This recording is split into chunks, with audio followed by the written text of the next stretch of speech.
I was thrown out of a Christmas Eve dinner by my own sister, in front of 15 lawyers. She screamed at me, "Get out! This is not a repair shop gathering! You don't belong here!" The room went silent. I could feel every eye on me, waiting for my reaction. They thought I would cry, or quietly slip out the door. But what they didn't know was that I held the power to destroy everything my sister had built. That night, her career, her reputation, and her perfect little world began to crumble. All because she underestimated the one person she thought was beneath her. Before I tell you how it all started, please take a second to like and subscribe. If you enjoy stories like this, it really helps me share them with more people. Also, I'm curious, where are you listening from right now? Drop it in the comments. I would love to know. Now, let me take you back 3 days before that Christmas Eve dinner. My name is Emma Collins. I am 30 years old, and I live just outside Boston. By trade, I am an HVAC engineer. But in reality, I run Collins Climate Systems, a company with over 100 employees. My sister Sophia has always seen me as the embarrassment of the family. She is 34, a rising lawyer in Boston, obsessed with appearances and desperate to prove herself among the elite. On the afternoon of December 21st, she called me while I was in my office. She assumed I was probably under someone's sink. "Emma, about Christmas Eve," she began, her voice already tense. "What about it?" I asked. "Well, some colleagues from my firm will be joining us. Important people, partners. So, about the way you present yourself," I cut her off. "Sophia, I know how to dress for a holiday dinner." Yes, of course," she rushed. "It's just, when they ask what you do, maybe just say you're in building systems consulting. It sounds more professional." I could feel my jaw tighten. "You mean instead of saying I am an HVAC engineer, it's not a lie," she said quickly. "You do consult on systems, right? For buildings and stuff. It just sounds better." I let out a slow breath. "I own a company, Sophia." "I know," she snapped. "Your little business. But these people, Emma, they represent billion-dollar corporations. I need everything to go perfectly. Even Richard Hale might be there. The name meant nothing to me at the time. Later, it would mean everything." "Fine," I muttered. "Building systems consulting. It is." "Thank you," she said, her voice soft with relief. "Oh, and Emma, maybe wear that dark green dress you wore at Aunt Linda's wedding. It looked very appropriate." When the call ended, I stared at the contracts on my desk. 3 new commercial towers, each requiring complete HVAC installations, another multi-million-dollar quarter for my so-called little business. But to Sophia, I would always be the sister who chose trade school over law school. I should have known then what was coming. Christmas Eve arrived cold and sharp. I reached Sophia's townhouse 2 hours early, ready to help with preparations. The place looked like a magazine spread. Every flower, every plate, every candle was carefully staged. And on the mantel, I noticed something missing.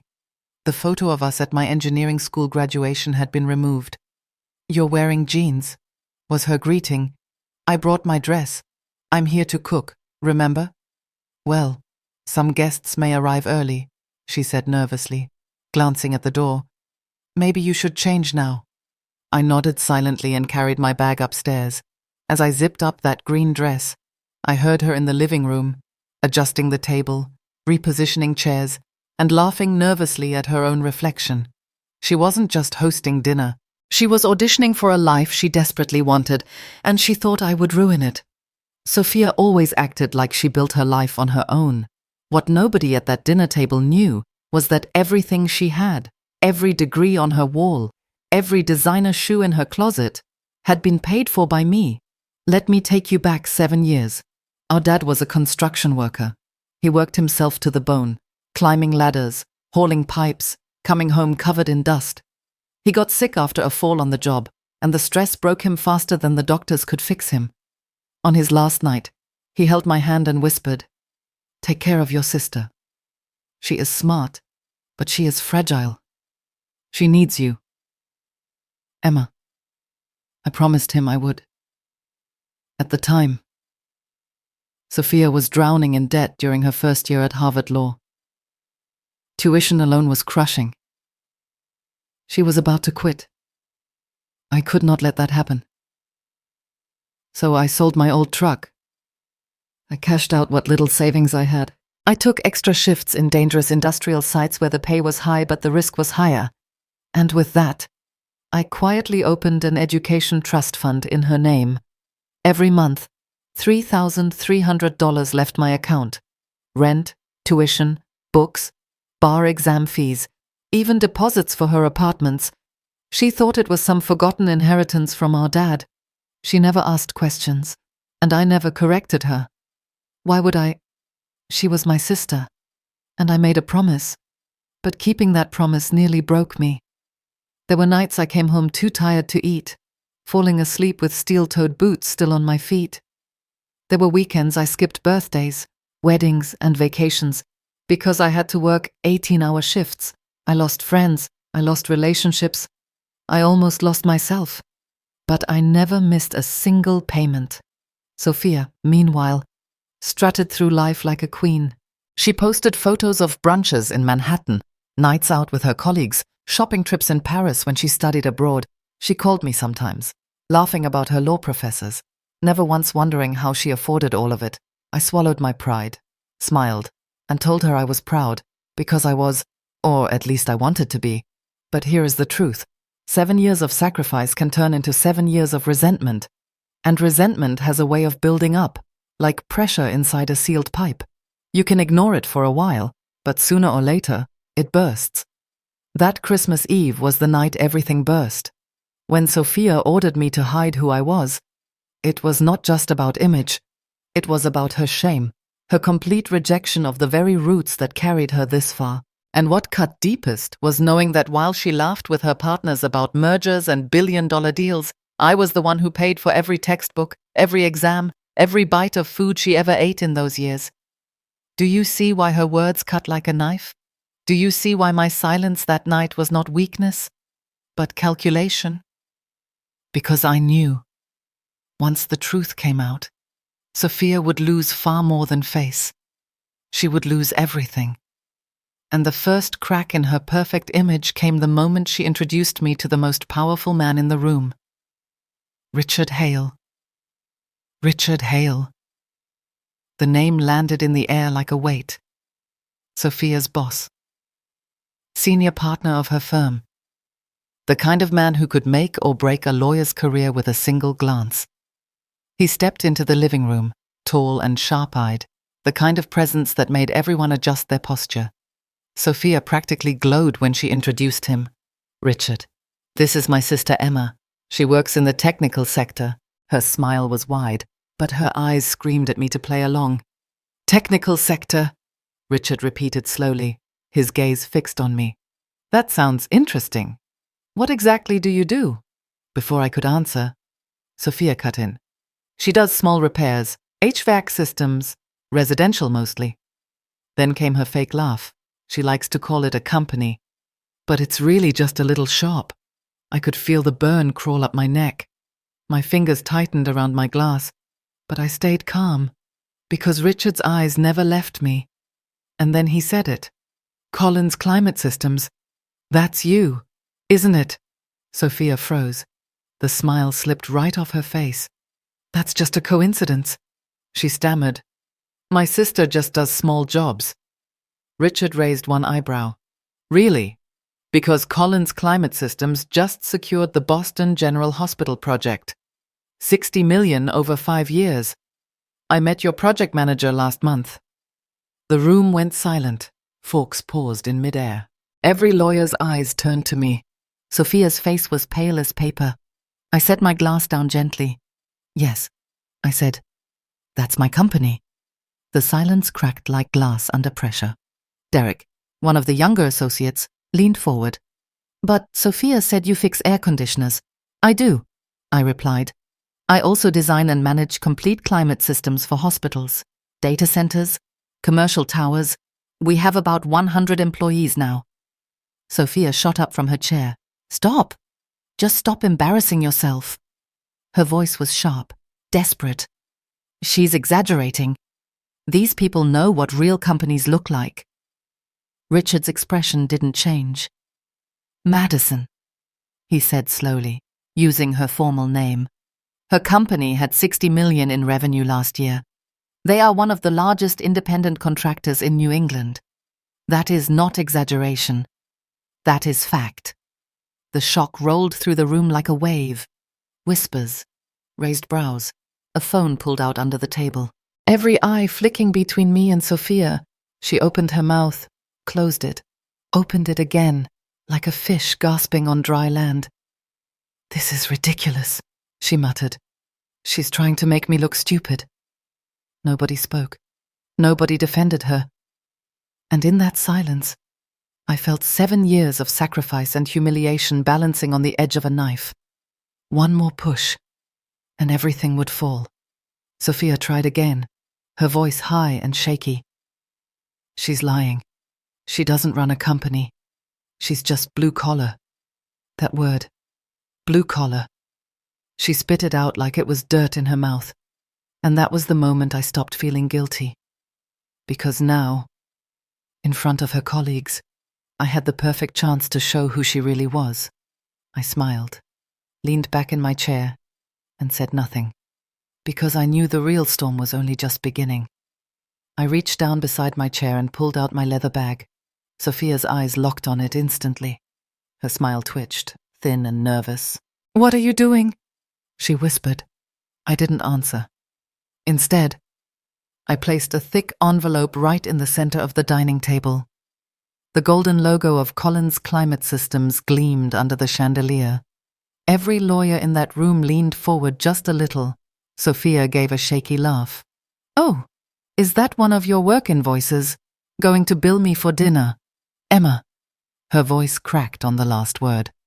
I stayed calm. "No. This is something you should have seen years ago." Her hand twitched like she wanted to snatch the envelope, but she hesitated. Richard Hale tilted his head, his sharp eyes scanning the seal. "Those look like legal documents," he said, his voice curious now. "What is this? Emma? Why don't you open it?" "Sophia," I said softly, "unless you are afraid of what's inside." The room went so quiet you could hear the clock ticking in the hall. Sophia finally grabbed the envelope, tearing it open with jerky. Angry movements, paper scattered across the table. One sheet slid right in front of Richard. His eyes flicked down, reading aloud. Collins Educational Trust. Beneficiary, Sophia Collins. Administrator, Emma Collins. Sophia froze, her face drained of all color. "What?" she whispered. I leaned forward. "Keep reading." She scanned the page, her hands trembling. Every tuition payment, every loan payoff, every single bar exam fee, all traced back to me, for 7 years. Sophia shook her head violently. "This is fake. This is not real. You are trying to humiliate me." Richard cleared his throat. "These are notarized trust documents. I recognize the stamp myself." His tone left no room for doubt. Whispers spread around the table. Derek leaned over to the associate beside him, his eyes wide. "She paid for everything," he muttered, not nearly as quietly as he thought. Sophia's voice rose. "Desperate now. You could not possibly afford this. You are just blue collar." I let the words hang in the air. You are right. A repair technician could not afford it. But the owner of the largest HVAC contractor in New England could. The shock rippled through the room again. Some of the lawyers actually gasped. One of the partners shook his head in disbelief. Sophia's chair scraped back as she stood, her hands still clutching the papers. "You are doing this to ruin me. You are jealous." "Jealous," I repeated quietly. "Jealous of working 18-hour days, of selling my truck, of skipping every holiday so you could sit here tonight pretending you built this life alone. No, Sophia, I am not jealous. I am done. The words landed like a hammer blow. She swayed for a moment, then steadied herself against the table. Her colleagues stared at her, their expressions a mix of shock, curiosity, and something colder, disappointment. And I was not finished. I reached into the bag again and pulled out a second envelope. This one slimmer, cream-colored, embossed with another legal seal. I set it down carefully in front of her. Her breath hitched. "What is that?" she asked, her voice cracking. I smiled, calm and steady. "That, Sophia, is the end of your safety net." Sophia's fingers shook as she tore open the second envelope. Her eyes darted across the page, faster and faster, until they stopped cold. Her lips moved, but no words came out, because right there, in black and white, was the notice she never thought she would see. The Collins Educational Trust. Terminated. Effective immediately. She looked up at me, horror in her eyes. "You cannot do this." She gasped. "My apartment, my car, everything is tied to that fund." I stood slowly, pushing my chair back with calm finality. "I already did. You wanted me to stay quiet, to be small, to pretend I did not matter. Tonight, I showed you who I really am. The trust is gone. The contract with your firm is gone. And our relationship is gone too." The room was silent. Even the clinking of silverware had stopped. 15 lawyers sat frozen, watching Sophia's perfect image shatter like glass. Richard Hale cleared his throat, his voice even but sharp. "Sophia, character matters in this profession. What we saw tonight will not be forgotten." Her shoulders slumped. She tried to argue, but nothing came out. She sat back down, papers scattered like broken pieces of her reputation. I took my coat, slipped it over my arm, and walked to the door. At the threshold, I paused. I looked back one last time, my voice steady. Never be ashamed of honest work. Never look down on the hands that built the ground you stand on. Because the higher you climb while stepping on others, the harder you fall when they finally step aside. And then I left. In the weeks that followed, Sophia's world collapsed. Her firm reassigned her to document review, the lowest rung on the ladder. Word spread through the legal community, and her name became a cautionary tale. Meanwhile, Collins' climate systems grew stronger than ever. New contracts poured in, and for the first time in years, I felt free. But this story is not about revenge. It is about respect. Respect for hard work. Respect for family. Respect for yourself. Here is what I learned. Sacrifice means nothing if it turns into silence. Love is not letting someone walk all over you. Boundaries are not cruelty. They are survival. And most of all, your value is not defined by a title, a degree, or an office in a glass tower. It is defined by character. I know many of you listening have been judged for the jobs you do, or the lives you chose. Maybe your own family has looked down on you for being blue-collar. Maybe you have carried someone else's weight while they treated you like you were less. So let me ask you this. If you were in my place, would you forgive Sophia, or would you walk away for good? Does family loyalty mean endless sacrifice, or does it have an expiration date? And if someone never respected you, do they even deserve a second chance? I want to hear what you think. Tell me in the comments, because your stories matter too. If this story resonated with you, please give it a like and subscribe to the channel. Your support helps bring more of these stories to people who might need them. Remember this. Never be ashamed of honest work. Never apologize for where you came from, because forgetting your roots does not make you classy. It makes you hollow. And hollow people, sooner or later, collapse under their own emptiness. So, tell me, what would you have done if you were me?